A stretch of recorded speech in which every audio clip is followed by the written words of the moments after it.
el conductor mordió la banquina, o por lo menos eso es lo que se dijo, perdió el control del autobús y ocurrió la tragedia con muchos heridos que le terminó costando la vida a dos niñitas de 11 y 12 años respectivamente.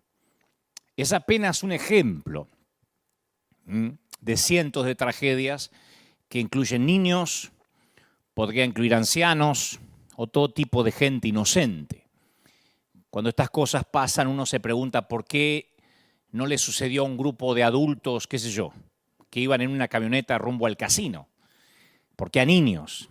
Fue un accidente que ocurre a diario, con dos niñitas como víctimas fatales, pero nada comparable a la devastación de un terremoto en California, un tsunami en Indonesia, una tragedia aérea en Ucrania, que también le cuesta la vida a cientos de inocentes.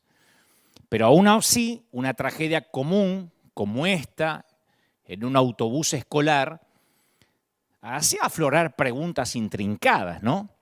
Como cuando un niño entra con un arma a la escuela y provoca un caos que le cambia la vida a decenas de familias para siempre.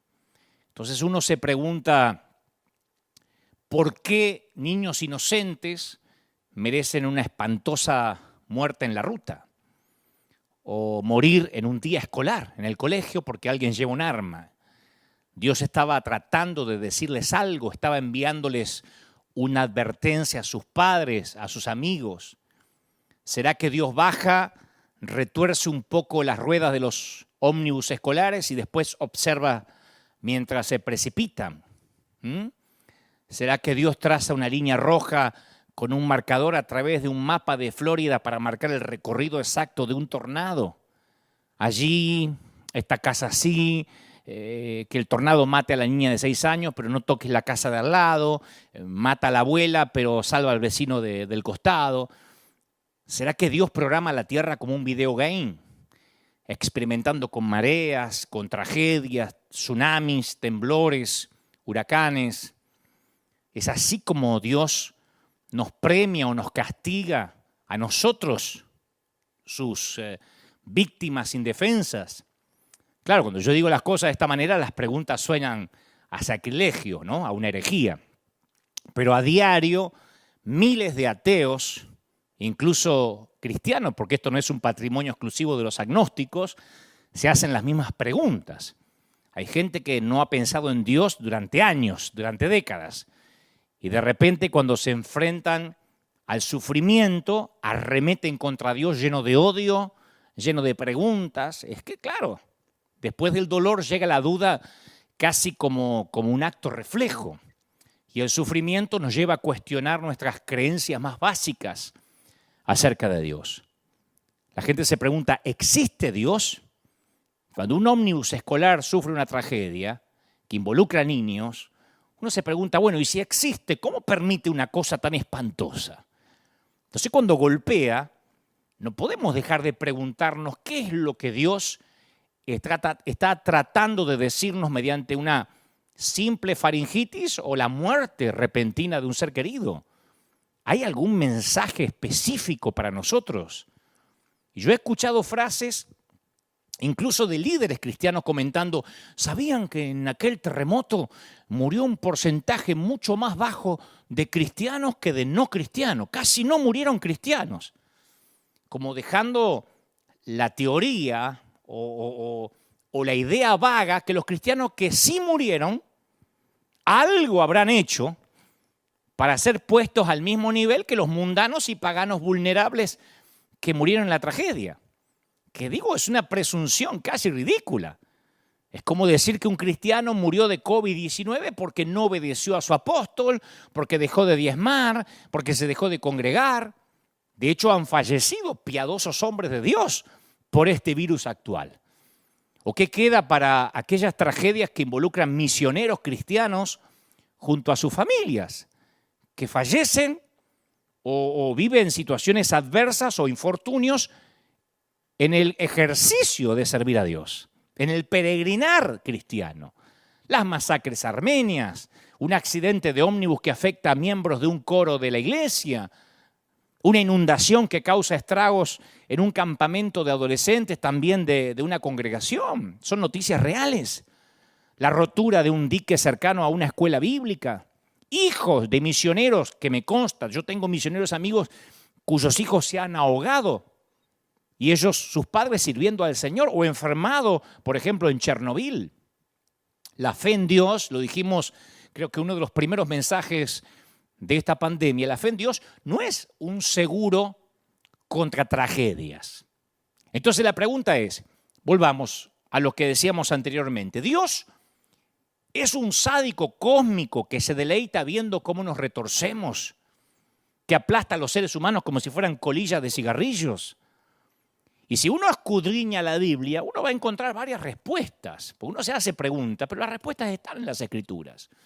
Lucas 13:10 dice que Satanás, o al menos un espíritu, fue la causa directa de la enfermedad de la mujer, una condición que la había incapacitado durante 18 años. El apóstol Pablo también denominó a su aflicción un aguijón de la carne como un mensajero de Satanás. Job, el libro de Job muestra una combinación de las dos causas. Satanás inflige el dolor, pero después que obtiene el permiso de Dios. Hasta ahí estamos de acuerdo. Ahora, yo creo que convengamos algo que respecto a esa frase, cosechamos lo que sembramos en cuanto a una tragedia. Eso que a veces merodea en nuestra cabeza cuando a alguien le pasa algo malo, se le muere un hijo, el papá se contamina con el virus, decimos, bueno, es que algo habrá hecho y está cosechando. Vamos a dejar algo claro. A veces pasan cosas y nos hacemos preguntas tales como, bueno, a ver, 2.000 autos conducían bajo la lluvia en la ruta o en la autopista. ¿Por qué el auto de mi hijo tenía que derrapar por la banquina y que le costó la vida? De todos los miles de autos que andaban ahí. ¿Por qué yo? ¿Por qué mi hijo? Un problema coronario que enferma a una persona entre 100, según la estadística, y justo le toca a mi esposo, cuando es un hombre joven, cuando todavía lo necesitamos. ¿Por qué mi padre tenía que estar entre las víctimas del COVID cuando hay tantos que sobreviven? Sí, hay muchos que se mueren, pero hay muchos que sobreviven. ¿Por qué mi padre, si además es cristiano? Entonces ahí uno tiene que ponerse de acuerdo que, bueno, una persona que va a mucha velocidad, no sé, por rutas resbaladizas por la lluvia, está coqueteando con el peligro de una tragedia. Yo quiero dejar esto en claro, primero, que tiene que ver con la consecuencia directa a algo que hacemos sin prevención. Una persona que ingiere comida chatarra expone su cuerpo a riesgos de salud, como el colesterol, como arterias tapadas. Es imposible que uno comiendo mal no termine deteriorando su cuerpo. Alguien que se expone al contagio de una pandemia puede contraer el virus, lo dicen los científicos, lo dicen los médicos. Entonces las Escrituras dejan bien claro que nuestras acciones pueden afectar nuestra salud en la tierra. Parece algo infantil, pero yo no puedo avanzar si no dejamos esto claro, ¿no? Fumar, beber alcohol en exceso, sexo promiscuo, uso de drogas, de estupefacientes, glotonería, no cuidarse, todas ellas tienen consecuencias directas y dolorosas. Yo no puedo no ponerme el cinturón de seguridad cuando subo a conducir el auto y si tengo un accidente que me cuesta la vida, después culpar o que mi familia culpe a Dios por lo que me pasó. ¿Por qué? Bueno, por imprudencia. Eso es algo que tenemos que dejar en claro. Los científicos reconocen estas conexiones y hablan sobre esas conexiones, que nos pueden costar la salud. Los principios dentro de la creación se aplican a cristianos y no cristianos por igual. Ahora, seguramente estás pensando, bueno, está bien, yo entiendo eso, que si no me cuido, que si salgo desnudo cuando hace frío, me voy a agarrar una pulmonía. Hasta ahí estamos claros. Después hay otros que dicen, bueno, pero algunos pasajes del Antiguo Testamento también muestran que Dios causa el sufrimiento como castigo del mal comportamiento de la gente. Es verdad. Los libros proféticos están llenos de advertencias de juicios venideros. Pero esas predicciones de destrucción vienen después de advertencias muy directas y explícitas. Amós, Jeremías, Habacuc, Oseas, Ezequiel enumeran listas de pecado y maldad que van a provocar el castigo. Dios los usa para decirles eso al pueblo. En casi todos los casos, los profetas saben o tienen la esperanza que Dios va a contenerse si Israel se arrepiente y se vuelve a Dios. Entonces, el juicio viene claramente de Dios, pero no de una manera caprichosa o injusta. Si vamos al Antiguo Testamento, era el castigo ese congruente con el pacto o contrato de Dios para con Israel. Y llegaba después de mucha advertencia. Y a mí me sorprende cómo muchos cristianos aplicamos este principio en la actualidad. La fatídica frase, algo habrás hecho, que duele. Algo habrás hecho. Nos vamos al Antiguo Testamento y decimos, ¿ves? Mirá lo que le pasó y fíjate lo que le pasó a Israel. Fíjate que desobedeció y fíjate cómo le vinieron las plagas. Algo habrás hecho. Durante la dictadura militar de Argentina, por si no lo saben los de otros países, mientras miles de ciudadanos eran torturados y asesinados por las fuerzas de seguridad, el gobierno de facto, los medios afines de entonces al poder se construyeron un relato donde el que desaparecía misteriosamente, que después eran asesinados, era porque estaba metido en algo raro. Y una gran mayoría repetía ese discurso hegemónico, convencido de que los hijos de esas mamás que clamaban justicia, de esas madres, algo habrán hecho para ser enemigos del Estado y que hayan desaparecido misteriosamente. De allí que se popularizó en los tiempos más oscuros, en esos tiempos infames de la Argentina, la frase, en algo estará metido, algo habrán hecho. Nadie se metía, la mayoría eran pasivos, porque si desaparecían era porque en algo raro estaban. Ahora imagínense cuando esa frase también es llevada a la vida espiritual. Es catastrófico. Porque te enfermas y llegan al hospital los hermanitos con su regalo. Algo habrás hecho para que te pase esto. Caen los hermanitos con que capaz que por algún pecado oculto. O te acusan, no habrás orado lo suficiente, te está faltando fe. Y lo peor es cuando capaz te lo dice un líder o te lo dice un pastor en el cual dispensamos nuestra confianza. Y te dice, esto te está pasando porque te fuiste de la congregación. O esta enfermedad te vino, o tú estás pagando con tu hijo porque te fuiste sin la bendición, o te quité la cobertura, qué sé yo. Pero hay una gran diferencia entre el sufrimiento que la mayoría de nosotros puede padecer, un infarto, un virus, incluso un accidente de autobús, a los castigos del Antiguo Testamento. En el Antiguo Testamento, el castigo seguía a las advertencias repetidas contra un comportamiento específico. Quiero que esto quede claro para que seas libre. Porque de hecho, para que el castigo sea eficaz, se necesita un vínculo claro con la mala conducta. ¿Tiene sentido lo que digo? Para que el castigo sea eficaz, ese castigo tiene que tener un vínculo con la mala conducta. ¿Cómo castigamos a un hijo?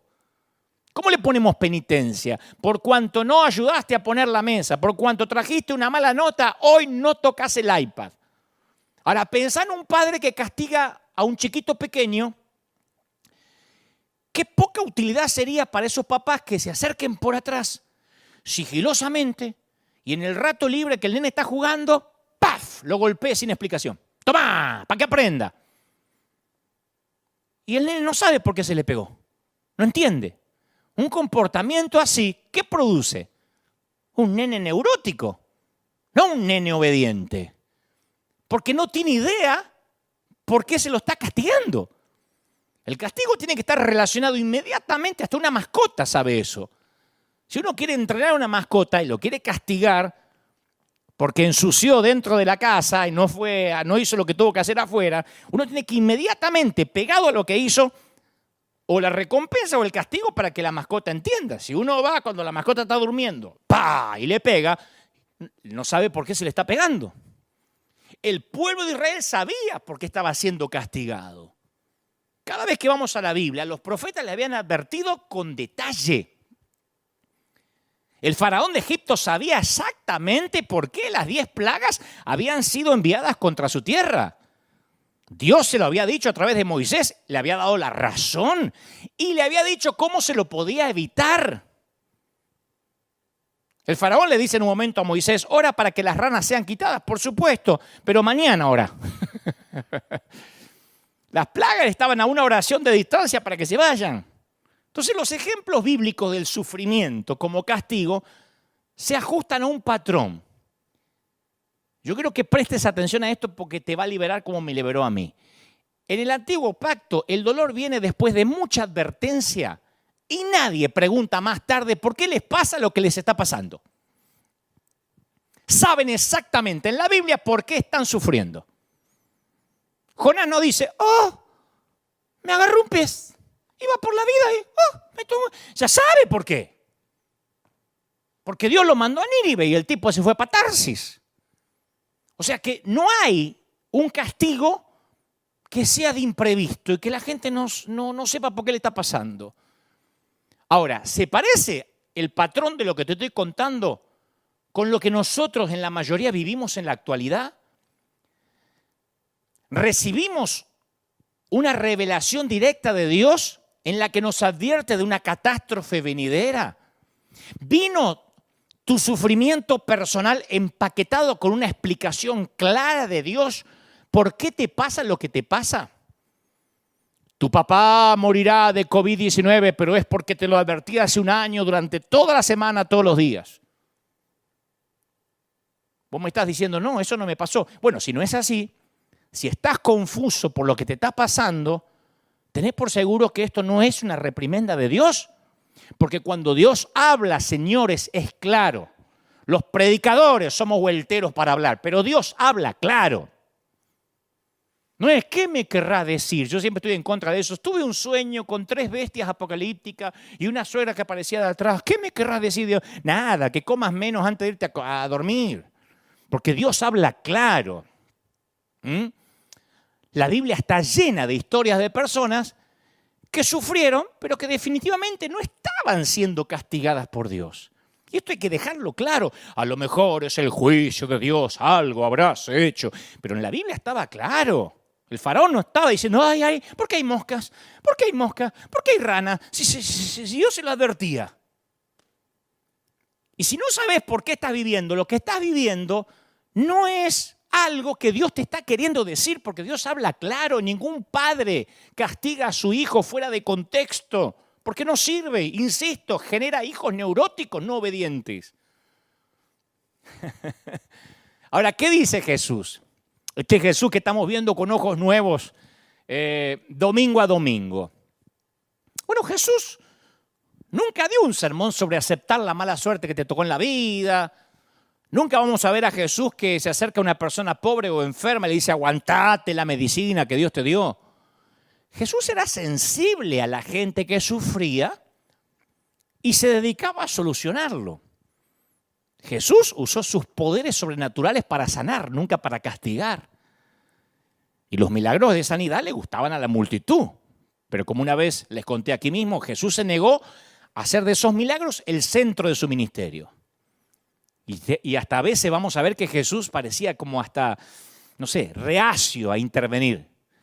Y les decía a sus seguidores que realizaba las señales solo porque ellos las necesitaban. Ahora, ¿cómo lidió Jesús con la pregunta, ¿quién es responsable de este sufrimiento? ¿Por qué me pasa lo que me pasa?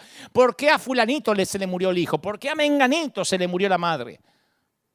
Y lo más claro sobre esta pregunta aparece en Lucas 13. Lucas 13. Es uno de los pasajes, a mi criterio, más ocultos de los evangelios. Yo esta semana hice una suerte de encuesta con los muchachos de la oficina y les dije, ¿usted sabe lo que dice en Lucas 13? Le conté la historia y me decían, yo no lo había visto nunca. Y son gente que estudian la Biblia, no son neófitos. Pero en Lucas 13 le preguntan a Jesús sobre 2 acontecimientos que habían aparecido en los periódicos del día. 2 acontecimientos de actualidad que habían despertado una discusión local. 2 acontecimientos, 2 tragedias. Habían estado en los titulares del Jerusalem Post. Uno fue sobre un hecho de opresión política en el cual soldados romanos asesinaron a miembros de una minoría religiosa. Algo totalmente injusto. El gobierno invasor, el gobierno de facto, el gobierno del el imperio, el gobierno romano asesinó a una minoría religiosa. El otro titular está en Lucas 13. Era un accidente de construcción que mató a 18 personas. Se derribó una torre. 18 personas, que capaz que era una señora que iba a comprar algo al mercado, alguien que pedía en la calle, un leproso que por ahí, o un mendigo que estaba sentado ahí, una mamá con un nene. No se sabe quiénes eran los 18, pero era gente como cuando ocurre una tragedia. Gente que se les cayó una torre, murieron 18 inocentes. O sea, aquellos judíos del siglo I van a Jesús a preguntarle acerca de lo que era equivalente para ellos al accidente de autobús que iba para Mar del Tuyú que te conté, o por qué cristianos mueren del COVID-19. Está Jesús caminando entre nosotros, le vamos a preguntar. Acá hay dos injusticias. 18 inocentes mueren porque cayó una torre y los políticos matan a inocentes cristianos. A ver qué nos dice. Y la respuesta de Jesús, que relata Lucas 13, es brillante. Porque él no respondió por completo la pregunta de ellos, la cuestión de la causa. Nunca explicó exactamente, les voy a contar por qué cayó la torre y por qué los romanos mataron a esos cristianos, por qué ocurrieron esas dos tragedias. Pero deja una cosa en claro, muy brillante, insisto. Esas cosas no ocurrieron como resultado de una ofensa específica a Dios. Les dice, ¿piensan ustedes que estos galileos, por haber sufrido así, eran más pecadores que ustedes o que todos los demás? Les digo que no. ¿Piensan que esas 18 víctimas que fueron aplastadas por la torre de Siloé hicieron algo malo y eran más culpables que todos los demás habitantes de Jerusalén? Les digo que no. O sea, lo que Jesús estaba diciendo es, no hay necesidad de preguntarse por qué esa gente vivió la calamidad. Jesús dice claramente que las víctimas, en este caso, no realizaron nada inusual que los hiciera merecer ese destino. Eran iguales que las otras personas. Él no lo dijo, pero capaz que la torre se cayó porque estaba mal construida, culpa del arquitecto, culpa del albañil, capaz que no tenía mantenimiento. Y cuando cayó una torre, lamentable, lastimosamente, había 18 personas alrededor. Creo que Jesús hubiese respondido de manera similar a la tragedia del autobús, que es una de las que te conté. Hay muchas tragedias aún peores, con más víctimas. Jesús diría, ¿creen que esas niñas que murieron eran peores pecadoras que otras adolescentes? Capaz que el autobús chocó por un error del conductor, una falla mecánica, porque el conductor se quedó dormido, por una falta de revisión vehicular, por la mala condición de la ruta, no sé. Pero en el pasaje de Lucas 13 Jesús no se detiene ahí. Él se vale de ambas tragedias, la torre y los políticos que mataron a la minoría religiosa, para señalarles las verdades eternas revelantes a todos. Le dice, a menos que ustedes se arrepientan, todos van a morir igualmente. Bajo una torre, por los romanos, de viejo, de cáncer, de COVID-19, de una hemorroide mal curada, todos se van a morir. Les dice que nosotros, los espectadores de las tragedias, de la catástrofe, tenemos tanto que aprender del hecho como las víctimas. Una tragedia tiene que alertarnos para que estemos preparados en caso de que seamos las próximas víctimas del derrumbe de una torre, de un acto de terrorismo, de un avión que se cae, de un infarto o de un virus o de una gripe mal curada. La catástrofe, nos une a la víctima y a los espectadores en un llamado al arrepentimiento. ¿Y qué nos recuerda? Que la vida es breve. Bajo una torre, en un autobús, en un auto que le fallan los frenos o en una mala gripe nos podemos ir. ¿Está claro? Yo he estado con cristianos enfermos que se desesperan con la pregunta, ¿qué es lo que el Señor trata de enseñarme? ¿Qué me trata de decir? ¿Cómo puedo tener más fe para sanarme de esta enfermedad? ¿Qué tengo que hacer para que Dios me sane? Pero no creo que Dios nos está tratando de decirnos algo específico cuando algo nos duele. El dolor y el sufrimiento son parte de nuestro planeta. Y los cristianos no estamos exentos. La vida duele. Claro, a veces sabemos por qué nos enfermamos. Poco ejercicio, mala dieta, contacto con un germen. Pero el sufrimiento nos dice a toda la humanidad de que algo está mal en este planeta y que necesitamos la intervención de Dios, que somos peregrinos en esta tierra.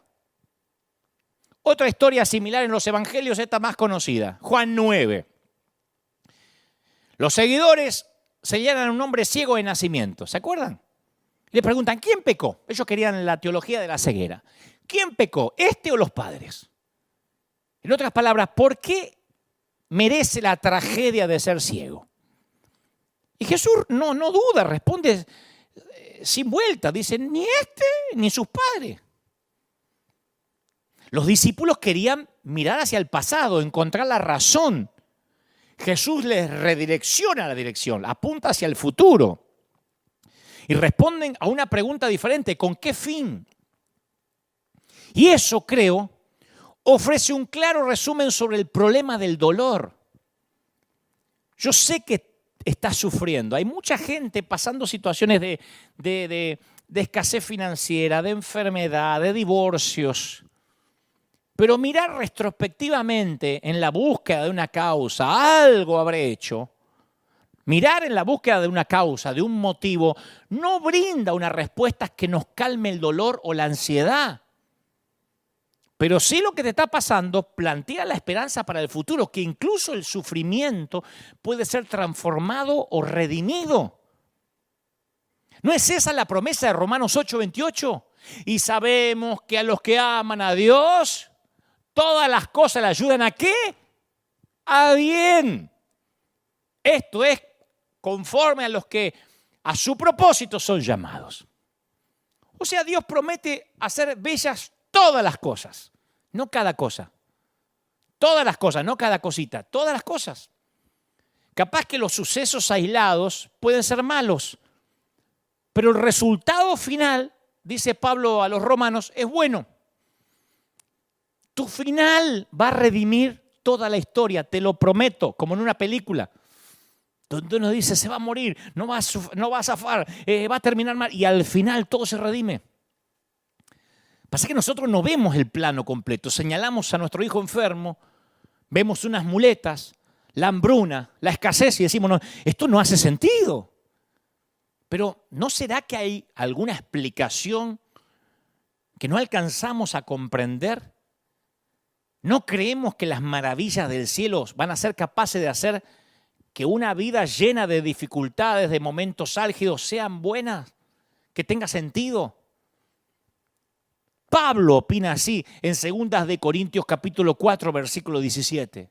Él dice, ¿por qué esta leve? Habla de la vida, 70, 80, 90 años.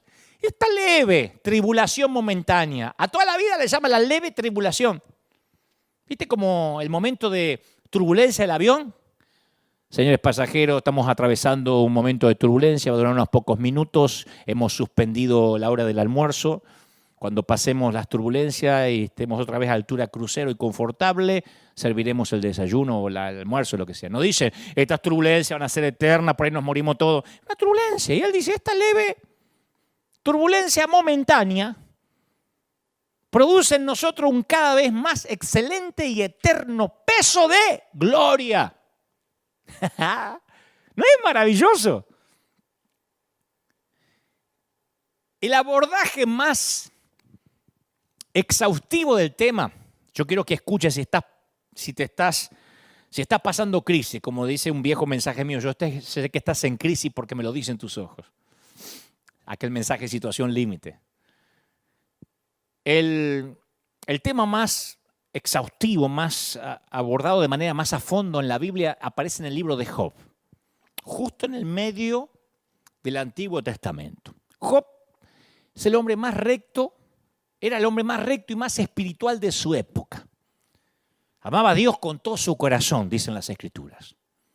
Y Dios lo elige para demostrarle a Satanás cuán fieles pueden ser algunos seres humanos. Pero si hay alguien que no merece sufrir a consecuencia de sus acciones, es Job. A Job no se le puede decir, jeje, algo habrás hecho. Job era un tipo impoluto, santo, casi un argentino. No, eso es broma.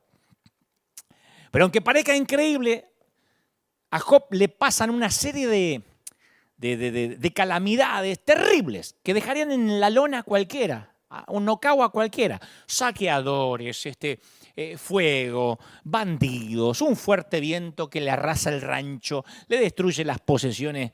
De la numerosa familia de Job sobrevive su esposa, que la verdad que no sabemos para qué sobrevivió, porque la tipa no ayuda en nada. Y después de una segunda etapa de pruebas, Job padece úlceras malignas, se llena de lepra, se rasca las heridas, gime. Hasta ese momento Job ha creído en un Dios amoroso y justo, un Dios ecuánime. Pero claro, los hechos no le concuerdan. Como a mucha gente que me está viendo ahora, la teología no te cierra.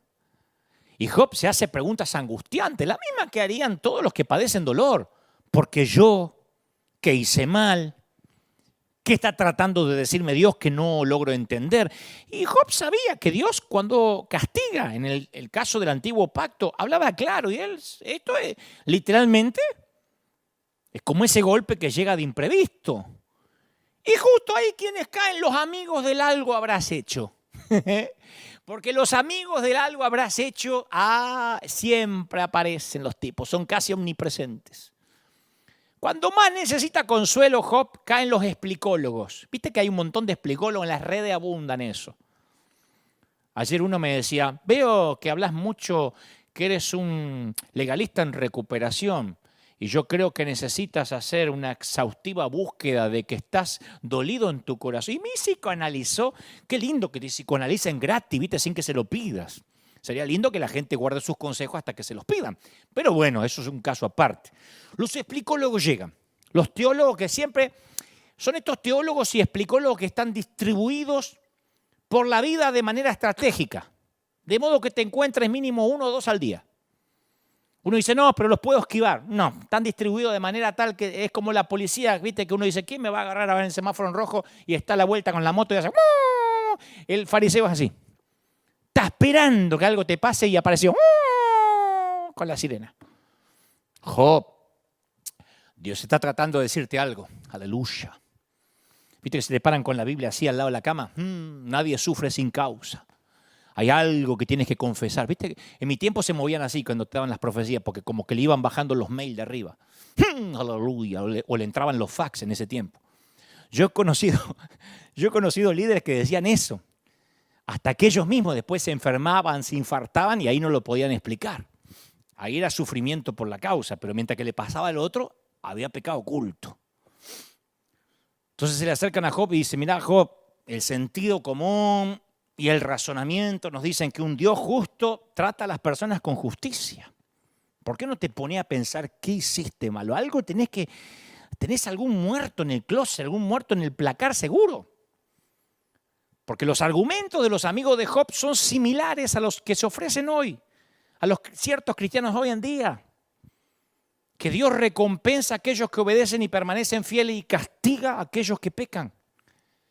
Entonces cuando uno se enferma o pasa una situación difícil, caen los amigos de Job y dicen, confiesa tu pecado y Dios te va a aliviar del sufrimiento. ¿Sabes qué feo estar al lado de un ataúd? ¿Sabes qué feo estar al lado de un cajón blanco, un cajoncito blanco con un nene?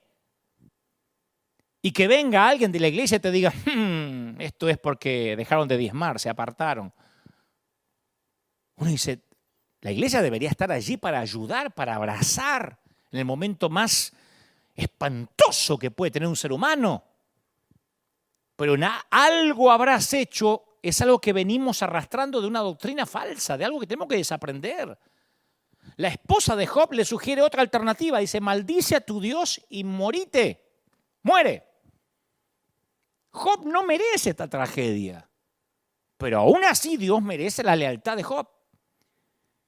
Y vamos a ver ahí semi escondido también en Job, que Dios rechaza todas las teorías de los amigos de Job. En un momento dice en Job 42:7, estoy muy irritado contigo y con tus dos amigos. Muy irritado. Porque lo que han dicho de mí no es verdad. Job 42:7, estoy muy enojado. Porque decía, no, este es Dios. Y el libro de Job, cuando uno lo lee, debería terminar con esa idea de que cada vez que sufrimos es porque Dios nos está castigando. Ahora ustedes dirán, sí, pero Dios lo permitió. Bueno, pero Satanás decía que Job estaba condicionado para amar a Dios. ¿Qué le dijo Satanás a Dios? Quítale las bendiciones, desafió el enemigo, y mirá cómo se derrumba la fe de Job. Y el pobre Job, sin tener nada que ver, fue seleccionado para una contienda cósmica.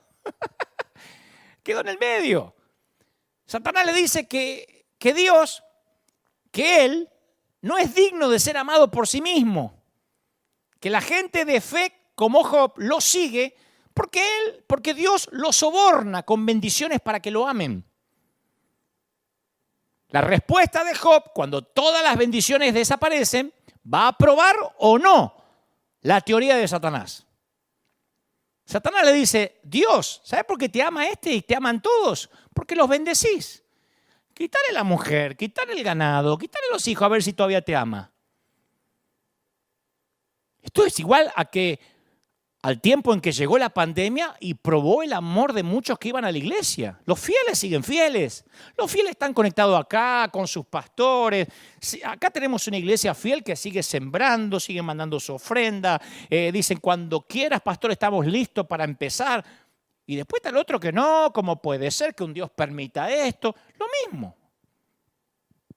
Los que estaban por los peces y los panes, obviamente se decepcionan en estos tiempos. Los que aman a Dios de verdad, no. Y Dios quería probar que Job lo amaba, no por lo que le daba, sino por quién era él. Ahora, yo sé que estás pensando, ¿y qué? ¿No es justo acaso que yo sea bendecido? Vamos a razonar juntos. Con esa palabra que usamos tan rápido, así tan fácil, y no es justo, ¿cómo sería un mundo perfectamente justo? Vamos a imaginar un mundo justo. Imagínate que la moral, o la falta de moral, ¿no?, operaría de acuerdo a las leyes fijas, como son las leyes de la naturaleza. ¿No? Si el castigo por las malas acciones funcionaría como el dolor físico. Viste que si uno toca el fuego, se quema. No hace falta que te den la teoría del fuego para saber que no tenés que tocar. Un nene toca el fuego una vez y después no toca más. Funciona. Ahora, imagínate un mundo justo que castigue el pecado de la misma manera, así, rápida y acertadamente. Extendés la mano para robar y obtenés una descarga eléctrica, no podés llegar al banco. De la misma forma, un mundo justo recompensa el buen comportamiento. Sé honesto con tu declaración de impuestos. Si estás en Estados Unidos, el IRS, Hacienda, AFIP, en Argentina, lo que sea, y Dios te da salud eterna y nunca te enfermas como si fueras una foca maestrada que recibe un pescado. ¿Fuiste algún día a un parque temático? ¿Viste que a la foca le hacen hacer algo y le tiran el pescado? Porque es la forma de decir, lo hiciste bien. Imagínate este mundo paralelo y vos decís, bueno, está bueno. Por fin reinaría la justicia y la equidad. Pero hay un problema con este mundo tan ordenado y justo. No representa lo que Dios quiere lograr aquí en la tierra. Porque Él quiere un amor sin condiciones. Tal como cualquiera quiere el verdadero amor. Nadie quiere que lo amen por la plata, por la casa. Si este mundo funcionara de acuerdo a las reglas fijas y justas, no habría libertad real y lo que es peor, ni siquiera habría amor real. Actuaríamos correctamente a causa de nuestra recompensa inmediata, como la foca. Fui bueno con alguien, que Dios me bendiga. Cada acto de bondad estaría lleno de motivos egoístas. ¿Me explico? Amaríamos a Dios debido a una necesidad programada. Ese es el grave problema del concepto de la iglesia multinivel o el mal llamado evangelio de la prosperidad. Siembro, diezmo, amo, Me congrego, doy, sirvo porque me conviene. Si no me resulta en un par de meses, me voy de la iglesia frustrado. Porque a mí me dijeron que haga un pacto y que Dios me va a dar 100 veces más. Y esto no es una máquina tragamonedas. Dios no es Las Vegas. Dios no es el genio de la lámpara que froto y me cumple los deseos. Dios, el esposo, se retrata en las Escrituras como un novio cortejando a la novia. Él quiere nuestro amor incondicional. Y si el mundo estuviera construido de manera que a cada pecado le corresponde un castigo y a cada buena acción le corresponde una recompensa, la comparación con el esposo no haría sentido. La analogía más próxima a esa relación sería la de una mujer mantenida, consentida, sobornada, escondida bajo 7 llaves en una habitación para que su amante esté seguro de que no le va a ser infiel. Encierro a mi mujer arriba porque ésta me mete los cuernos. ¿Saben cómo se llama eso? Prostitución legal. Te encierro en la habitación, tengo sexo con vos cuando quiera, no te muevas de ahí, no mires a otros tipos, porque yo acá te mantengo, te doy todo y no tenés por qué andar saliendo por ahí. Prostitución legal. Dios no mantiene entre algodones a su pueblo, ni quiere prostitutos. Quiere hijos. Y Dios quiere que elijamos amarlo ¿cómo? Libremente. Incluso cuando la decisión y la elección acarree dolor. Porque estamos comprometidos con Él por amor, no por las recompensas. ¿Ves cómo cambia el Evangelio? El Señor quiere que nos aferremos a Él como lo hizo Job, incluso cuando tengas todas las razones para rechazar a Dios. Entonces Él sabrá que lo amás de verdad. No porque Jesús es una nueva marca de shampoo. ¿Por qué vas a la iglesia? Y porque Jesús es mejor que el Ceramidas y la crema enjuague. Porque es mejor que una que me ofrece, es mejor que el Herbalife, te voy a decir. Y un poquito mejor que Amway. ¡No! Satanás fue ante Dios con la acusación de que los seres humanos no son verdaderamente libres. La gran pregunta era, Job, ¿era fiel solo porque Dios le había permitido llevar una vida próspera? ¿Job es fiel porque se pudo comprar un auto 0 kilómetros? ¿Porque se pudo construir la casa? ¿Porque los hijos le salieron todos sanos? Pero Job no buscó al dador a causa de sus beneficios. Porque cuando todos los beneficios le fueron quitados, él siguió buscando al dador. Pensá en un ejemplo de un padre sobreprotector.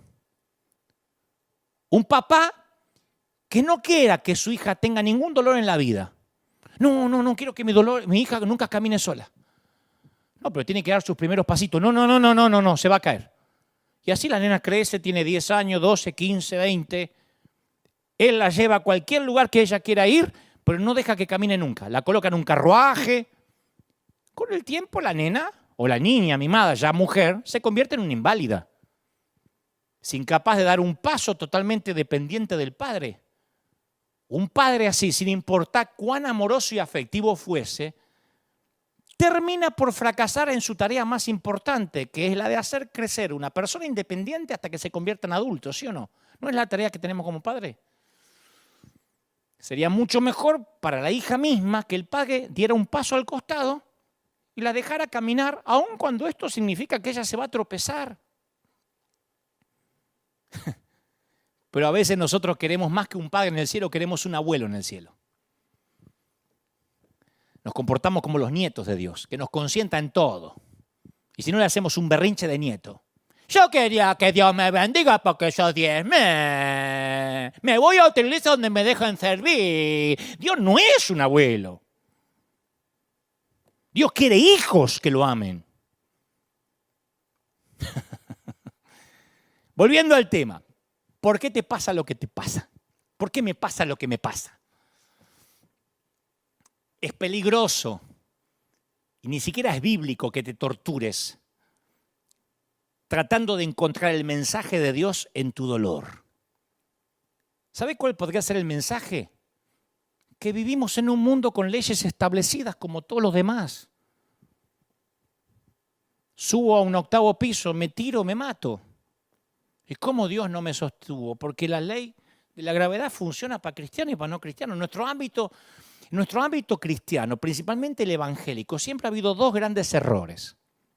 Y lo digo como autocrítica porque soy un legalista en rehabilitación. El primer error es cuando atribuimos todo el sufrimiento a Dios y todo lo que nos pasa es un castigo. Hablamos de eso recién. El segundo error, casi más grave que el anterior, es justamente lo opuesto. Suponer que una vida con Dios no incluye sufrimiento. Y si sufrís es porque algo habrás hecho. Algo habrás hecho. Como dije hoy, justo cuando necesitas esperanzas y fuerza para combatir la enfermedad, lo que algunos hermanitos te ofrecen es una dosis helada de culpa y de duda. El otro día veía algunos live o algunos líderes, algunos colegas a quien quiero y respeto mucho, pero que decían, es que algo habrán hecho, aquellos que se están muriendo, hombres de Dios que se mueren de COVID-19, revisen su vida. ¿De verdad? Hombres de Dios han muerto siempre de cáncer, de tumores, de accidentes. Me consta. Ni hablar de los discípulos, de los mártires de la iglesia. Ahora, si aceptamos que el sufrimiento proviene de Dios como una elección, Dios me está leccionando como lo hace, por ejemplo, el Islam, entonces vivamos resignados. No nos vacunemos nunca contra nada, el polio, el HIV, la malaria, la peste bubónica, el cáncer, la fiebre amarilla, el COVID-19. ¿Para qué vamos a luchar contra ellos si son los agentes que Dios nos envía para darnos una lección? Bueno, aprendamos la lección. ¿Para qué vamos a usar tapabocas? O distancia social, o orar por una vacuna. Resignémonos si eso es lo que Dios nos dice. Jesús mismo pasó sus días en la tierra combatiendo la enfermedad. Nunca Jesús dejó entrever que había que resignarse y no luchar. Los cristianos más que nadie tenemos el derecho, ¿qué digo el derecho? La obligación de luchar contra el sufrimiento humano. Si no es fácil. No, ¿qué vamos a mandar inyección financiera al mundo? Deja que se mueran de hambre, es una lección que Dios está mandando. Si no aprenden con el hambre, vamos a alimentar a los hijos pródigos. Ah, mira vos. Entonces habría que arrancar la parábola del buen samaritano, vamos a quitarla de ahí porque no sirve, no suma. Me dijeron muchos, ¿para qué mandás plata? ¿Para qué mandás gente allá? Dejalo, si ni a Cristo tienen. ¿En serio mandás a la India? ¿Qué? ¿Aceptaron a Cristo? Sí. ¿Y les da de comer? Imagínate que Jesús hubiese pensado así. A la prostituta, che, ¿diste fruto? Al cobrador de impuestos, che, ¿cuánto llevas vos de cristiano? Mostrame el certificado de que estás diezmando, si no, no te voy a bendecir.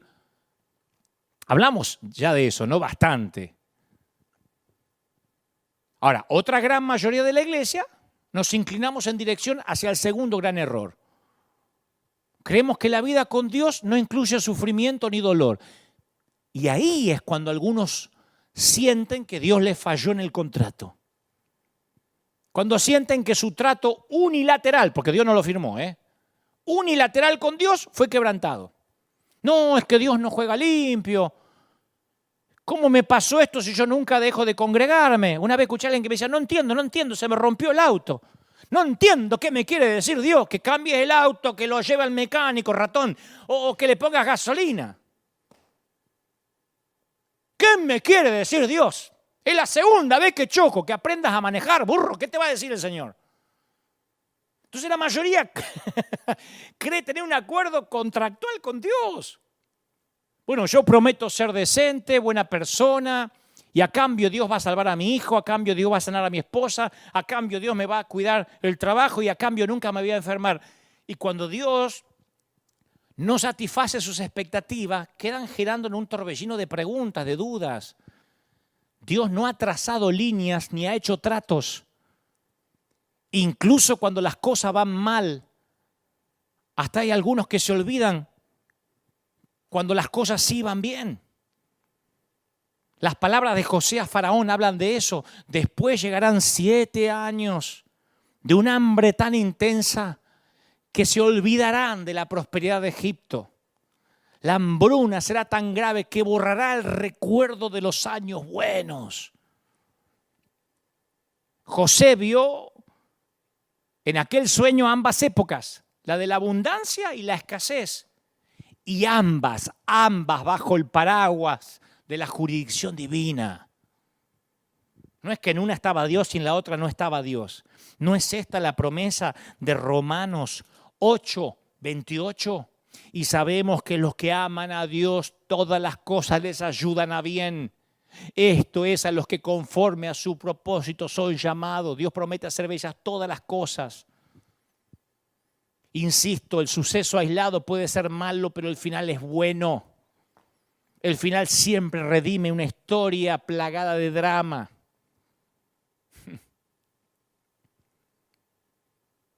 Yo pienso en los cristianos en Irán, en Pakistán, en Camboya. Difícilmente pueden llegar a vivir la teología de vida próspera y feliz. El grave problema que tenemos los cristianos es que algunos creemos que la prosperidad material es la única señal de la bendición de Dios. Entonces se mira con sospecha al que no puede prosperar, al que no puede cambiar el autito, al que anda todavía en bus, en colectivo, al que pierde el trabajo, porque percibimos en el subconsciente a la escasez, al malestar, al sufrimiento como señales de la desaprobación de Dios. Y eso es grave, porque hay gente en nuestros continentes que capaz que nunca va a tener su propia casita, capaz que nunca va a tener su auto. No los estoy maldiciendo, es gente que... Mi papá, voy a hablar de mi papá nunca tuvo un auto 0 kilómetros, mi papá nunca en la vida salió de esa casita que era tan chiquita que si entraba un endemoniado se liberaba porque entraba el demonio o la persona, los dos no entraban. Y por eso voy a decir que mi papá era desaprobado por Dios.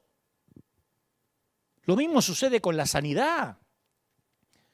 Les damos mérito a los que han sido sanados milagrosamente, los mostramos en televisión y decimos que la sanidad está disponible si tan solo la reclaman para todo el mundo.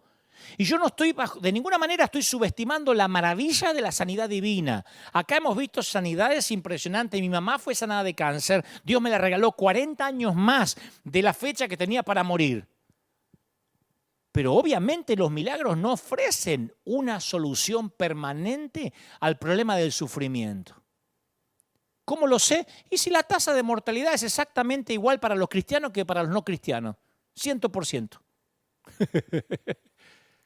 Decía Woody Allen, no te tomes la vida tan en serio que nadie llega vivo al final de ella. Todos en algún momento vamos a tener ojos que necesitan lentes, huesos que se pueden fracturar, dientes que reemplazar, próstatas que se agrandan, menopausia que no perdona aun cuando te hayas tenido una vida muy cuidada. La vejez es la suma de un cuerpo que se va deteriorando, ¿o no? Es la suma de microenfermedades la vejez. Yo no veo como cuando era un pibe. ¿Y eso qué significa? Mis dedos cada vez están más torcidos. Significa que estoy avanzando en edad. Los cristianos también se enferman de cáncer, de virus. Compartimos plenamente el sufrimiento de este mundo. Yo no estoy diciendo que Dios no sana, yo estoy diciendo que el énfasis moderno en la sanidad milagrosa tiene el efecto secundario de hacer que aquellos que no son sanados se sientan como que Dios no los ama tanto o que los pasó por alto. ¿Has estado alguna vez en una campaña o mirando por tele una noche de milagros? ¿Quién se lleva el mayor aplauso? Bueno, Jesús, ya sé. Pero ¿qué milagro provoca el mayor aplauso? El que tira las muletas. ¿Qué no podía hacer? No podía caminar. Corra para allá, corra para acá, agáchese. ¿Qué tenía? Me dolía la espalda. Agáchese, haga lo que no podía hacer. Pero ¿cuántos hay ahí? ¿Cuántas viejas hay ahí? Perdonen, que no se pueden agachar. ¿Cuántos regresan a sus hogares en sus sillas de ruedas? Preguntándose apesadumbrados, ¿por qué mi fe me falló? ¿Qué hice mal? Y a veces se le atribuye a la falta de fe y a veces que ni siquiera hubo nadie que los hizo pasar adelante. No, es que cuando iba a orar por mí el evangelista se cansó y se fue. Voy a probar suerte en la próxima cruzada, de verdad. Y a diferencia de muchos evangelistas, el apóstol Pablo no parecía esperar riqueza, salud y bienestar en la vida cristiana. Le dice a Timoteo, en Timoteo 3:12, asimismo serán perseguidos todos los que quieran llevar una vida piadosa en Cristo Jesús. Y perseguido no es que no te dejen abrir el templo. Perseguido en los tiempos de Pablo era que te quitaban la cabeza. Entonces una persona enferma no es una persona necesariamente poco espiritual. No sos espiritual porque tenés que inyectarte insulina. No sos poco espiritual porque tenés que inyectarte insulina. No sos poco espiritual porque dependés de muletas, de un andador. Porque tu mesa de luz está llena de medicamentos o de vitaminas. Porque la fe cristiana no nos equipa mágicamente con un traje espacial, una escafandra, ¿se dice? Escalafranda. ¿Cómo se dice? Escafandra. Porque si no existe la palabra, la invento. No es un traje espacial herméticamente sellado y libre de gérmenes para protegernos contra los peligros de la tierra. Porque eso nos impediría identificarnos con el mundo. Un lujo que Dios no le permitió a su propio Hijo. Sostener la idea que convertirte en cristiano te garantiza salud y prosperidad es lo que Dios le refutó a Satanás en la vida de Job. Uno va a Hebreos 11 y el autor recopila una lista de personas fieles a lo largo de los siglos. Y la mayoría de los santos mencionados en la primera parte del capítulo reciben liberación milagrosa. Isaac, José, Moisés, Rahab, Gedeón, David. Pero la segunda parte del capítulo menciona a otros que fueron torturados, encadenados, apedreados, cortados en dos. Y Hebreos 11 nos da un detalle de ese segundo grupo. Iban de un lugar a otro con pieles de ovejas y cabras, indigentes. Indigentes, fíjate vos, si le podés decir a alguno de estos tipos que Dios no los bendecía o que Dios no los amaba. Errantes por desiertos y montañas, vivían en agujeros en el suelo. Y el capítulo dice de manera terminante, aunque todos obtuvieron un testimonio favorable mediante la fe, ninguno de ellos vio el cumplimiento de la promesa. Sin embargo, le agrega un valor, le da un valor agregado, una valoración de Dios sobre los que pusieron sus esperanzas en un mundo mejor, en una patria celestial. Por lo tanto, Dios no se avergonzó de ser llamado su Dios. Capaz que la iglesia se avergonzó de ellos porque eran indigentes, porque vivían en cueva. Dios no se avergonzó y les preparó una ciudad. Eso es leer la Biblia con ojos nuevos. Dios no se avergonzó de ellos. Si dice Dios no se avergonzó es porque había gente que sí se avergonzaba de ellos. Algo habrán hecho. ¿De dónde viven? ¿En agujeros? ¿Con qué se viste? ¿Con pieles? Sí, algo habrá hecho. ¿Qué son indigentes? ¿Andan errantes? Sí, algo habrán hecho. Por eso los busca el gobierno. Algo habrán hecho. Muchos se habrán avergonzado de ellos. Dios no se avergonzó y les preparó una ciudad. Y los pone en la galería de los héroes. Volvamos a Jesús. Pensá un instante en la vida de Jesús. Fue la única persona que pudo planear su propio nacimiento. Nadie puede hacer eso. Nadie puede planificar su nacimiento. Pero se humilló, cambió un cuerpo celestial por un cuerpo frágil hecho de sangre, tendones, cartílagos, células nerviosas. La Biblia dice que no hay tentación conocida por el hombre que no haya conocido Jesús. Solo, cansado, hambriento, agredido personalmente por Satanás, acosado por admiradores, perseguido por enemigos muy poderosos. Cuando Jesús empezó, la gente se le reía. ¡Ah, de Nazaret! ¿Puede venir algo bueno de Nazaret? Una vieja broma racista. Jesús el pueblerino, el campesino de Nazaret. Hasta la palabra Jesús, hasta el nombre Jesús era muy común en ese tiempo. Con esa reputación parecía que los otros rechazados, los aislados por la lepra, los recaudadores de impuestos, los pecadores famosos lo atraían. Una vez los vecinos de Jesús lo expulsaron del pueblo y trataron de matarlo. Su propia familia cuestionaba su cordura. Sus hermanos no creían en él. Sus seguidores eran pescadores, campesinos. Y al final incluso ellos lo abandonaron cuando los compatriotas de Jesús cambiaron su vida por la de un terrorista. Pero Jesús mantuvo sus propias reglas y jugó limpio. Jesús nunca te va a exigir nada que Él no se haya exigido a sí mismo. Mientras fue hombre, actuó de hombre. El hecho de que Jesús haya venido a la tierra donde sufrió y murió no elimina el dolor de tu vida ni el dolor de mi vida. Pero ¿sabes qué hace? Muestra que Dios no se sentó de brazos cruzados a observarnos sufrir en soledad. Él se transformó en nosotros. Él dijo, yo también. Todas nuestras preguntas acerca de Dios y el sufrimiento deberían filtrarse a través de lo que sabemos sobre Jesús. Ni una vez Jesús dijo, aguantate el hambre, tragate la aflicción. Cuando su amigo Lázaro murió, Jesús lloró. Presionó con sus dedos la piel lacerada del leproso. Sintió las lágrimas de la mujer pecadora que lloró. Inclinó su oído al clamor de los hambrientos. Detuvo su trabajo para atender las necesidades de una mamá afligida. Él no retrocedió, él no corrió, él no se aisló ante la presencia del dolor humano. No pasó por este mundo dentro de una burbuja, ni predicó desde una isla desierta, aséptica, libre del dolor, no andaba con tapabocas. Él tomó de su propia medicina, jugó con sus propias reglas. ¿Qué hay en tu casa? ¿Discusiones sin sentido en la familia? Jesús la vivió.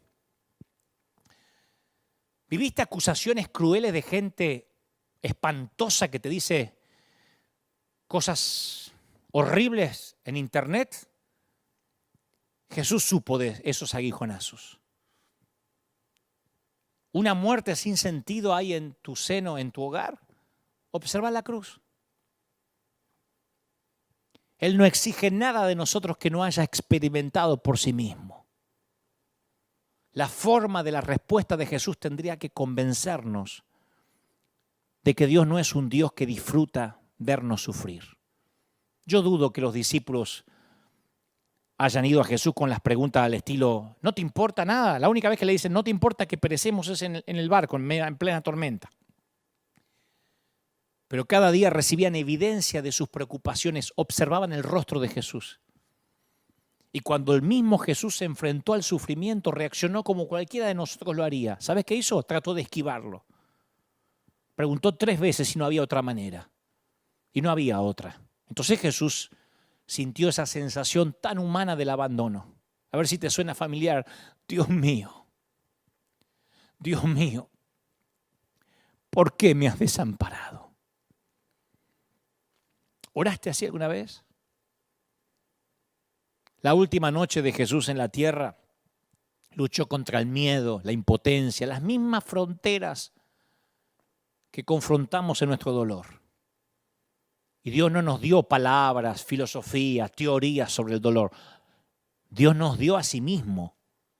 Porque una filosofía podría explicar algunas cosas difíciles, pero no tiene el poder de cambiar las cosas. La historia de la vida de Jesús promete el cambio.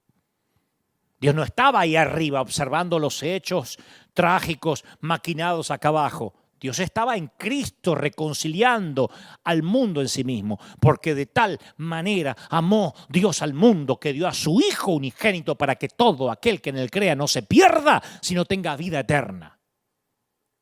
Si Dios está de nuestra parte, ¿quién puede estar en contra nuestra? El que no escatimó ni a su propio Hijo, sino que lo entregó por todos nosotros, ¿cómo no habrá de darnos generosamente junto con Él todas las cosas? Romanos 8:31. Durante su encuentro más íntimo con los discípulos, la última comida, la que se llama la última cena, Jesús hace una declaración. Muchachos, en este mundo va a haber aflicciones, se va a poner fea la cosa. Pero anímense. Yo vencí al mundo. ¿En qué iglesia ponemos un cartel? Las cosas se van a poner feas cuando se van. Despídanse, saluda a su hermano. Dios te bendiga y recuerden, esta semana va a estar bravísima, ¿eh? Los van a perseguir, algunos capaz que los corten en 2. Tranquilo, Jesús venció al mundo. No vuelve nadie. Fíjate los escalofríos que tendrían en las espaldas los discípulos, los 11 tipos, cuando Jesús le dice, se va a poner bravo. Pero esos ex cobardes salieron a las calles y cambiaron el mundo. Pablo dijo, de hecho considero que nada se compara compara estos sufrimientos actuales con la gloria que se va a revelar, le dice Romanos 8:18. Jesús es el ejemplo perfecto de todas las lecciones bíblicas acerca del sufrimiento. Por Jesús nunca puedo decir, algo habrá hecho. Estás sufriendo porque algo, metiste la pata en algo y no lo querés confesar. Jesús no pecó y sintió dolor. ¿Cómo voy a decir que algo hiciste necesariamente? Te voy a decir esto una vez. Dios nunca prometió que los tornados iban a dejar de pie tu casa y se iba a llevar volando la del vecino pagano. Mucho menos prometió que los microbios del virus iban a enfermar al católico, al musulmán y al judío y al evangélico no. No estamos excluidos de las tragedias de este mundo. Dios mismo no lo estaba. Acordate que Pedro recibió una reprimenda muy fuerte de parte de Jesús cuando le dijo, me niego a que sufras, Señor. Nosotros vemos el dolor como un agravio y también así lo vio Jesús. Y es por eso que realizó sanidades milagrosas. Pero en Getsemaní su oración no fue, gracias Señor por esta oportunidad para sufrir. Él rogó con desesperación si había un escape, pero aún así estuvo dispuesto a sufrir en pos de una meta más grande. ¿En qué sería diferente si Jesús hubiese venido a la tierra como Superman, como un héroe de Marvel, ¿no? Siempre digo, ¿en qué sería diferente si Jesús en vez de nacer en un pesebre, cayera como, ¿se acuerdan cómo Terminator llegaba al mundo que caía así? ¡Ta! Y dice, vengo a salvar al mundo, ¿no? Y le roba la chaqueta de cuero a alguien, se pone anteojos oscuros y sale a matar malos. ¿Qué hubiese pasado si no hubiera muerto, si simplemente hubiese ascendido al cielo mientras que lo está juzgando Pilatos? ¿Dónde fue? ¿Dónde fue? Ascendió al cielo. ¡Oh! Era Dios. Pero al no exceptuarse a sí mismo, al haber aceptado deliberadamente lo peor que el mundo tiene para ofrecer, eso nos da la esperanza a vos y a mí que Dios puede transformar nuestro sufrimiento, cualquiera sea que tengamos que enfrentar. Y a causa de su muerte y resurrección podemos decir con confianza que no hay prueba, no hay enfermedad, no hay divorcio, desempleo, quiebra, pena, que escapen a su poder transformador. Yo me siento más seguro que Dios realmente entiende mi dolor, porque no tenemos un sumo sacerdote incapaz de compadecerse de nuestras debilidades, dice Hebreos 4:15, sino uno que ha sido tentado en todo de la misma manera que nosotros, aunque sin pecado. ¿Escuchaste? Tenemos un sacerdote que se graduó en la escuela del sufrimiento, que trata con paciencia a los ignorantes y extraviados, ya que él fue sujeto a debilidades humanas. Qué lindo que a causa de Jesús Dios comprende tu dolor y el mío. Nuestras lágrimas se transforman en sus lágrimas. No estás abandonado. Te prometo, no estás solo. Cada lágrima que derramaste está en un cáliz, en una copa de oro en los cielos. No estás solo. ¿Cómo te ama el Señor? ¿Cómo te ama el Señor? Renuncia a todas esas frases de los amigos de Job. Algo habrás hecho, no hiciste nada. Quítate ese legalismo retrógrado de encima. Yo sé que hay gente mirándome diciendo, mi líder me maldijo. Claro, cuando ese líder te dice, si te vas de la iglesia, si te quitas mi cobertura, lo vas a pagar con tus hijos, uno dice, es una estupidez. Pero después pasan unos meses y tu hijo tiene un accidente con la bicicleta, se machuca un dedo, va a parar al hospital en el peor de los casos, y esas palabras te vienen porque Satanás como que tiene una grabadora y te tiene las palabras de vuelta. ¿Ves? Lo estás pagando. Y encima lo que te está pasando, que es porque estás sujeto a un mundo natural, encima tenés que cargar con la culpa de las frases de gente que no sabe quién es Dios. Una locura. Una locura que nos digan algo habrás hecho. No hiciste nada. Hace poco enterraste a un ser querido, ni siquiera te pudiste despedir de él, no hiciste nada malo. Mi mamá partió con el Señor, mis hermanos partieron con el Señor. Yo me acuerdo cuando mi mamá falleció un miércoles, un jueves. Yo el domingo estaba predicando acá y la gente estaba esperando a ver si yo iba a salir con cara larga. Y no es que sea un desalmado, pero le dije a la gente al final del servicio, ¿qué creían? ¿Que iba a dejar de servir a Dios? Mi mamá se mató toda la vida orando para que yo sirviera al Señor. ¿Cómo puedo honrarla? Sirviendo al Señor. ¿Y no vas a hacer luto? Si se fue con el Señor, no decimos se nos adelantó, para allá vamos todos. ¿Por qué me voy a poner a llorar como una marrana, no saliendo debajo de la sábana? ¡Ay, mi mamá! ¿No vamos todos para allá? ¿Qué predicamos si no? Sí me duele, sí la echo de menos. Pero no por eso voy a dudar de Dios. Si nunca nadie me prometió eternidad de este lado del sol. Nunca nadie me dijo, nunca te vas a enfermar, tu familia va a ser perfecta, el perro no se te va a morir nunca, la leche nunca se te va a cortar, la carne que hagas nunca se te va a quemar. Eso es el evangelio barato que se predica por ahí. El verdadero evangelio hace que transites por caminos difíciles, pero que nunca tu lealtad a Dios esté en juego. Voy a terminar con esta historia real. Alguna vez la conté. A mí me impactó mucho la vida de Sandra,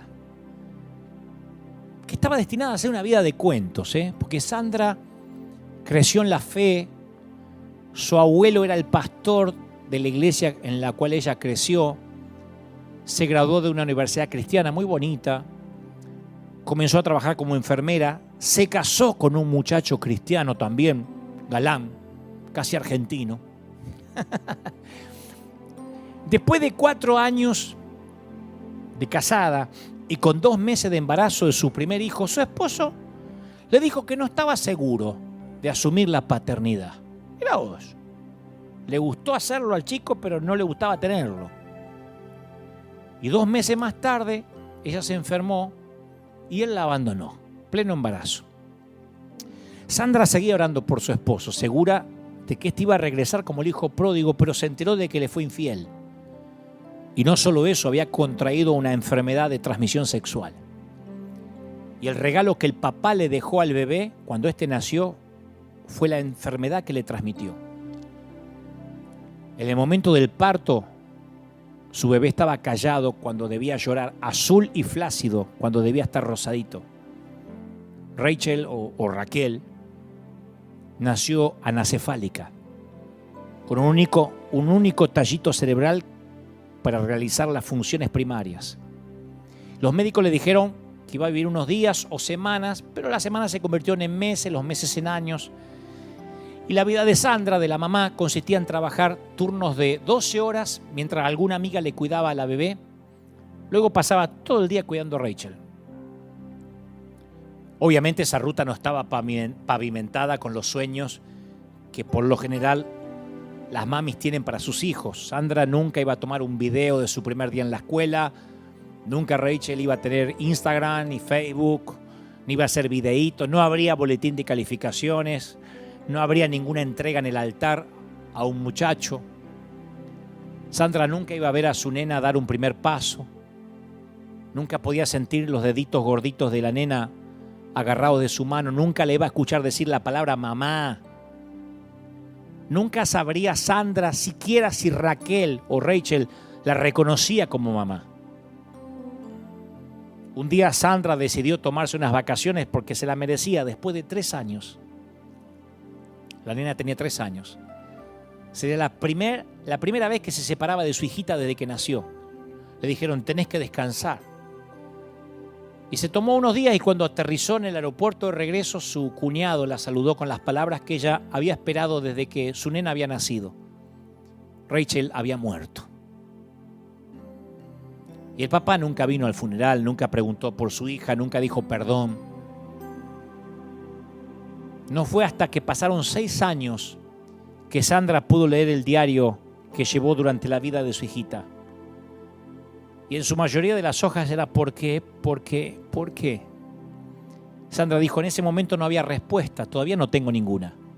Es un camino oscuro, es un camino difícil. Sin embargo, pregúntale a Sandra hoy si ella hubiera preferido que Rachel no naciera. Y te va a decir, no, es inconcebible. Ella cuenta que mientras que cargaba a esa niña experimentaba una comunión muy profunda que no podría describir con palabras humanas. Cuenta que aprendió a amar más allá de las limitaciones, de las imperfecciones, a mirar al espíritu de esa nena y amarlo. No se arrepiente ni un solo día de haber traído a Rachel a casa y colmarla de amor. Es más, tuvo que perdonar a un esposo que nunca le pidió perdón, que nunca apareció y nunca mereció su perdón. Tuvo que perdonarlo porque la alternativa era vivir en la prisión del resentimiento y ella no quería. Tuvo que perdonarse a sí misma por la amargura, la oscuridad, las limitaciones, las posibilidades de escoger que ya no volvería a tener. Y de una extraña forma tuvo que hacer algo como perdonar a Dios por no responder su oración honesta y no darle una bebé sana.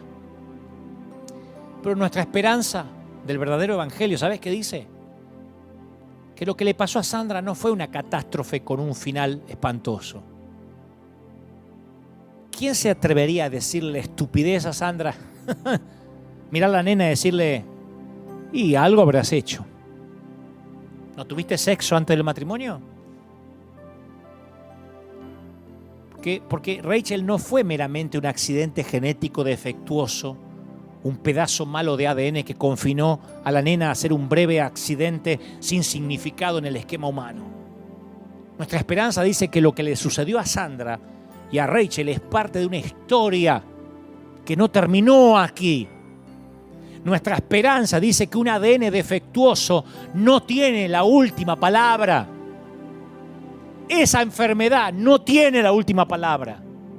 Nuestra esperanza no dice que hay que correr una noche de milagros y si no ocurre el milagro está fregado. Dice que un día Sandra y Rachel se van a sentar en una mesa donde cada una sabrá quién es la otra y las palabras de gratitud de esa nena que no pudieron fluir aquí van a fluir allá. Y las extremidades que colgaban flácidas e inútiles en este mundo van a ser bellas y fuertes allá. La mente que aquí fue timada va a florecer con una creatividad y una inteligencia brillante allá. Nuestra esperanza dice que aquel que hace cirugía reconstructiva todavía no terminó y va a llegar el día en que esa muñeca de trapo que vivió poco y pasó inadvertida en este mundo, que nunca tuvo una red social, va a resplandecer por la eternidad con una gloria que ahora no podemos imaginar ni comprender. La esperanza dice que estamos, la esperanza cristiana dice que estamos en nuestro camino de la tragedia hacia una historia de gloria. Vamos en camino. Sí, es un camino irregular, camino con rodeos, pero destinados a la gloria. Sandra escribió, tuve muchas semanas tratando de entender por qué un Dios amoroso me permitiría a mí, una chica que se crió en la iglesia, vivir estas cosas. Y la única conclusión a la que pude llegar fue que tengo que renunciar a los límites que me autoimpuse. Tengo que ofrecer mi vida entera, cada minuto de ella, al control de Dios, confiándole los resultados. Mi familia y yo estamos en las manos de Dios. No he hecho tratos, ni he trazado líneas diciendo, cuidado Dios, no cruces esta línea. Entregué mi vida incondicional al Señor. Y donde había pánico hay paz y calma. A donde imperaba la necesidad, ahora hay tranquilidad. Mi querido, lo que venga le va a dar significado a lo que te está pasando ahora. Deja que Dios termine su trabajo. Deja que el compositor